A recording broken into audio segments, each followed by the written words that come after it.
Well, LifeBlood, this is George G, and the time is right. Welcome to today's guest, strong and powerful Matthew Leising. Matthew, are you ready to do this? I am ready, George. How you doing? I am doing great. Let's go. Matthew has been a reporter since 2001, spending 17 years with Bloomberg News. 2015, he began covering crypto, become an expert in the Ethereum blockchain world. He's the author of Out of the Ether and the co-founder of DeCential Media. Matthew, tell us a little about your personal life, some more about your work, and why you do what you do. Yeah. So I grew up here in California. I'm in Los Angeles now, but moved around for college and lived in San Francisco for a while, and then moved to New York City in 2004 with my wife. That's where I got the job at Bloomberg News. Lived there for 13 years. Had both of my sons there. Were born in Manhattan, but came back in 2017 just because we had 13 years is a long time in New York City. And it's kind of a tough place to live, especially with children if you're not like a multimillionaire. So back in LA, really liking it. It's my hometown, just more my vibe. I'm definitely not kind of the A-type personality that I think thrives in Manhattan. Um, but in so yeah, so in 2015, I had been covering Wall Street for Bloomberg News and kind of like how markets work, and it's called market structure was the name of the beat. So it's like, are markets working? Are they not working? What's our regulators trying to change the way markets operate? Is there scams and fraud and stuff like that? So I had gotten a pretty good understanding of like the derivatives market and the bond market. And so when excuse me, when crypto kind of came, it was already around, of course, but it sort of like came back onto my radar in 2015 because Wall Street was starting to kind of experiment with it. And I finally kind of wrapped my head around what the blockchain aspect of this technology is. And really, it's kind of a simple concept. It's just it's a network of computers that is basically spread around the world. It's peer to peer, and it's pretty much unstoppable from a government or corporation kind of level. I realized that that's pretty much kind of the same basic architecture of what Wall Street is. It's just a network. It's banks, it's their customers like asset managers and hedge funds, pensions. All sorts of folks that are just in a big network. They're trading trillions of dollars amongst themselves throughout the year. And if they could kind of adopt the efficiencies that were gained in a blockchain network in their own networks, I thought, man, that could really, save them hundreds of millions of dollars probably a year in just like in speeding up trades, for example, in a very simple case. So that kind of sparked my interest, and I started covering it, and it's just kind of grown from there. And within a couple of years, by 2017, you might recall, that's when kind of I think Bitcoin sort of broke through to the public consciousness in a big way because it hit $20,000 for the first time. Everyone, yeah, Thanksgiving, I remember in 2017, everyone was talking about crypto for the first time. So it was a little crazy. I feel like I got in a little bit early on it, but certainly not as early as other reporters out there. But it's just a fascinating story, and I think something uh, that is changing the world, and has the potential to do a lot of amazing stuff. Of course, there's the downsides to it as well. People have lost a lot of money, and there's a lot of scams. But I think that's kind of par for the course when you've got any sort of asset class out there that you're talking about, or any kind of market at all. So yeah, it's been a wild ride, and I decided to start DeCential Media last year because I wanted to focus kind of more exclusively on the people who are making all this stuff happen. I think they're really interesting, pretty weird, smart, and for the most part, pretty good people.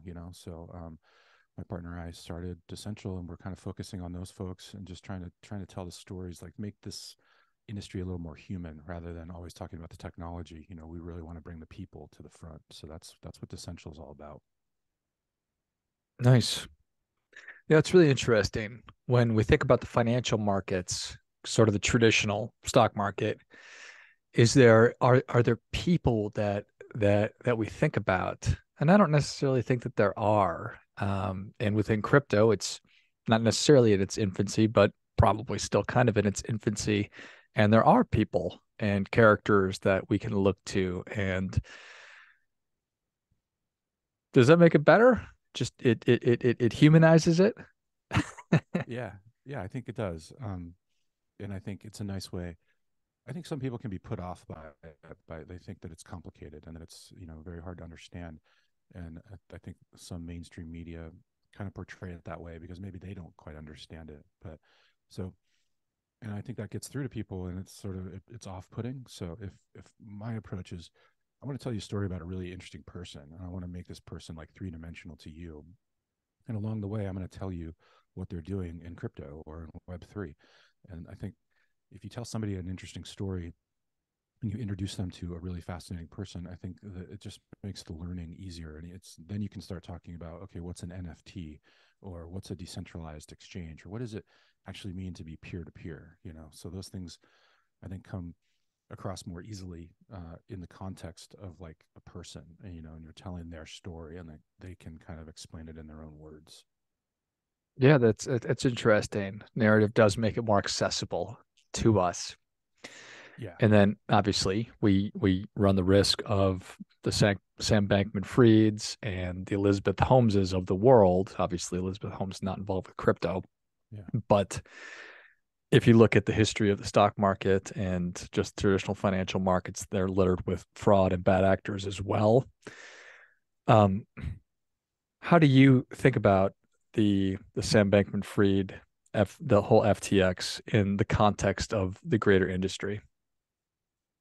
Yeah, I think it was quite shocking because I think he had sort of uh, created quite an impression among among regulators and politicians and among charitable giving, the charitable giving world, that this guy was really kind of on the up and up, and he was a good person, and he was into intrinsic altruism. And you can go, like, you watch baseball, there's the FTX logo on the umpire's jersey, or their what the shield that they wear, so it was kind of everywhere. And what I try to tell people is, the whole point of crypto and Bitcoin to begin with was giving people more control over their finances and their money.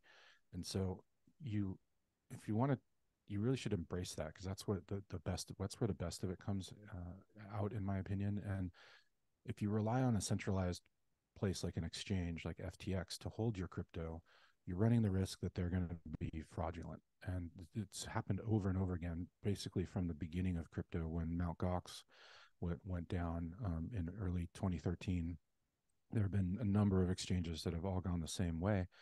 And I just don't understand why people don't learn the lesson. Like, yes, use an exchange to go and buy and sell things, but then you got to, you really need to store your crypto in your own wallet. You need to take custody of it, because that's really what this technology is all about. You're in control. You don't have the option of a hacker getting into an exchange, or a fraud like Bankman Fried, kind of like pissing away all of your money.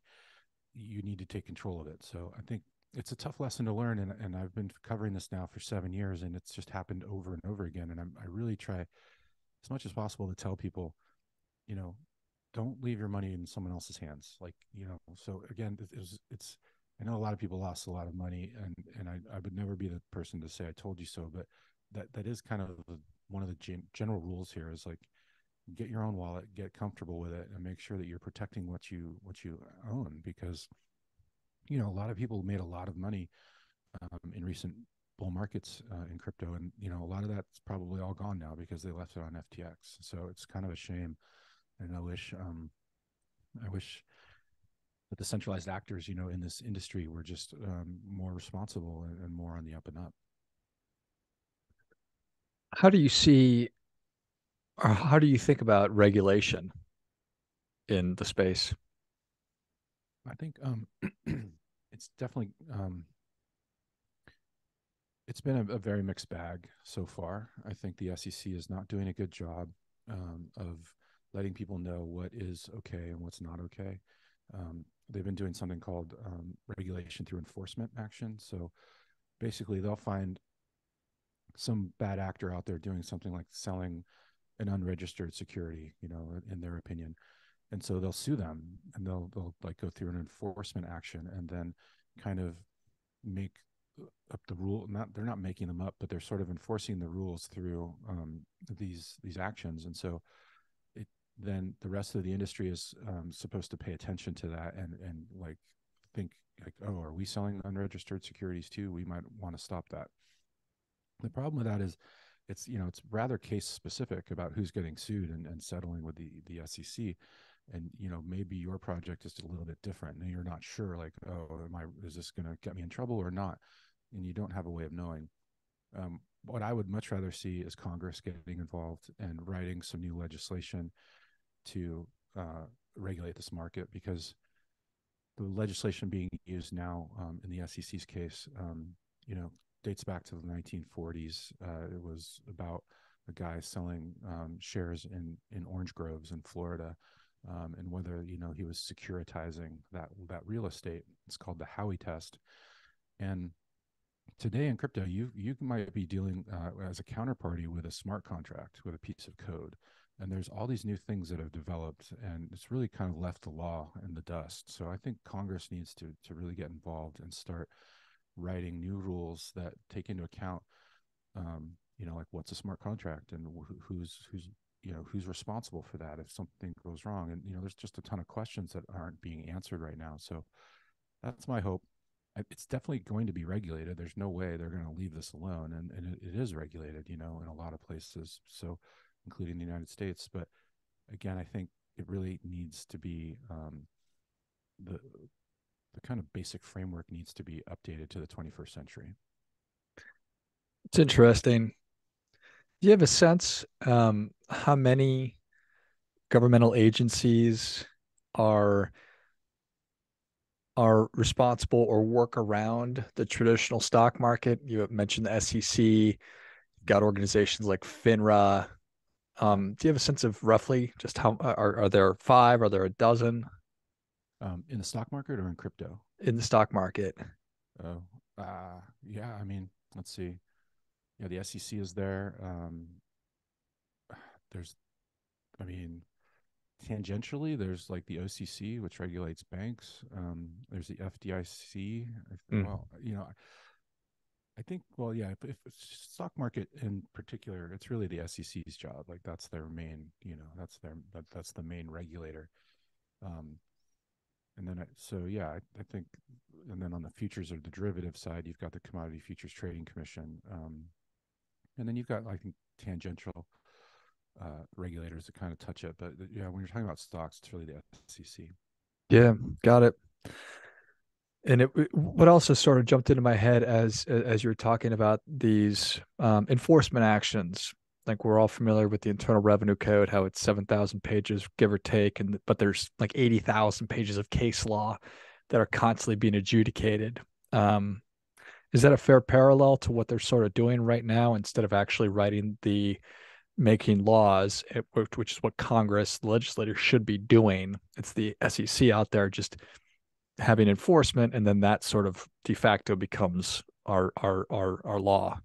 Yeah, yeah. I think that is a fair comparison. I mean, I don't think it's 80,000 pages of case law in crypto, but I think another thing that's going on right now is Gary Gensler is the chairman at the SEC, and he said repeatedly in public that he thinks they have all the tools they need. They don't need any congressional updates to do what he's doing in crypto. I think that's a mistake. I think he's probably worried that if Congress starts writing laws, it might limit some of the abilities that the SEC has, or it might take away some of the power that they have. Because there's always, just like in any industry, there are power grabs in Washington by regulatory agencies like the SEC and the CFTC often compete in certain areas, and they kind of have their own little fiefdoms of different Congress people who are running the committees that oversee each of those agencies. And it's just kind of like gets down to kind of base level politics at some point. So there is always a worry, I think, at these agencies that they're going to lose some of that turf, or they're going to lose some of their ability to regulate things. And so it's kind of, that's where it gets kind of messy and human. Yeah, interesting. Do you feel like do you think slash feel like there should be its own a new or independent entity aside from the SEC, who's responsible for assuming if we could map out in an appropriate way forward, it would be the legislator creating a law, and then based on that or laws, do you think that it should fall under the purview of the SEC, or do you think it's wiser or more prudent to create a new organization? Yeah, no, I think the existing agencies can do a good job of it if they had updated rules and sort of frameworks. So, because I do think a lot of what's created in crypto sure looks like a security to me. If you're hoping that it's going to gain in value, or that you're getting some kind of monetary reward for investing in it, if it's controlled by a certain number of people who are trying to make it go up in value. These are some of the basic definitions of what a security is, and there's a list of like five or six things. A lot of the things created in crypto, I think, check all of those boxes. So I don't think the SEC is out of its boundaries here, but I do think, like I've been saying, it's just a new like rule book needs to be written. So I think the SEC could definitely handle the things that kind of brush up against the securities laws, and then the CFTC should, I think, be regulating the parts of the crypto market that are based on derivatives, like Bitcoin futures, which they already do, or Ethereum futures, or any kind of derivative product. So I think we've got the agencies, and I think that their boundaries are good as they exist today. I just think that there needs to be an update to the legislation. Yeah, I think that makes a lot of sense. So, from your background and experience, 17 years with Bloomberg, working in Wall Street in Manhattan, covering all of that, and now your passion for crypto. What is what is the purpose of of of of legislation? Is it to protect consumers, protect investors? Yeah, definitely both of those things, and um, it's also we want to remain competitive. We like to have this industry be mostly, or we want to have the United States be a good place for this industry to be headquartered, right? And so you need to have that clarity, because a lot of the companies I write about, they say to me over and over, we want to follow the rules and we will follow the rules. We just don't know what they are, and that's the problem. So if the United States falls behind in that, a lot of these companies can go to Europe, or they can go to Asia, or they can go offshore. There's a lot of, you know, there's a reason that FTX and Sam Bankman-Fried were based in the Bahamas. They were doing stuff right off the bat that probably, would not have been allowed in the United States. So it you don't want to have this kind of regulation arbitrage where you can go to the Bahamas and like so. I think different parts of the world need to coordinate so that the set of rules that doesn't drastically change. I know that's asking a lot, but in the traditional financial world, it's pretty much worked, and you kind of get a sense from a company if like today, if like a company that's trying to be reputable is based in some location where it's kind of like there are no rules, you get it's a signal, right? So I think it self-regulates a little bit in that way. So yeah, it's it's to protect people. It's to have transparency into these operations. So if someone says they've got $40 billion in assets on their balance sheet, it's actually real, and it's not this like FTT coin that was created and sort of has a very ephemeral value and that can crash to zero in a matter of hours, as we saw. And it's to just create a good overall environment for this industry to grow, like in the United States and in other parts of the world. That makes a ton of sense. Do you see that there is an appetite on in Washington for doing this? Um, I, that's a challenge. I think the challenge is educating Congress, the people in Congress on this issue, because let's be honest, a lot of people in Congress are older, and they might not be as familiar with this technology as they could be, and explaining it and kind of getting through as to why it's important and why it's an innovation is it can be a challenge. I know there are a lot of groups that have come up in recent years to do that, to lobby and to educate the folks in Washington on this industry. Yeah, so, and I think there are certain leaders out there that are doing this in Congress already. It's so that those numbers are growing.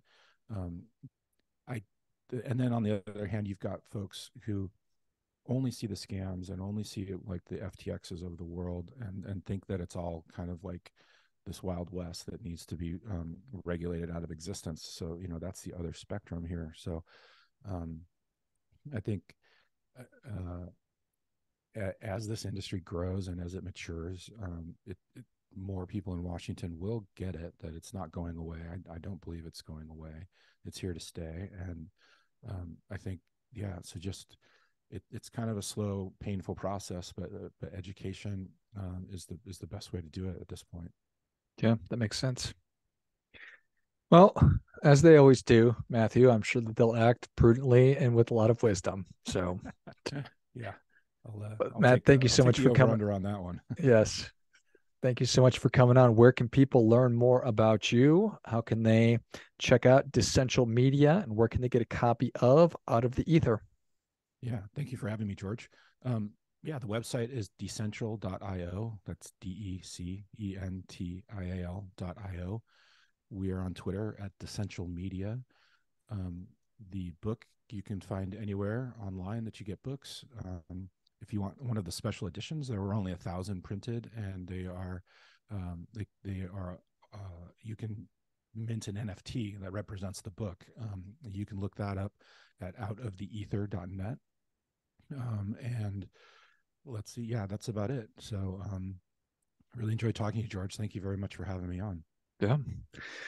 Well, if you enjoyed this as much as I did, show Matthew your appreciation and share today's show with a friend who also appreciates good ideas. Check out DeCential Media at DECENTIAL.io. Find them on Twitter as well under DeCential Media.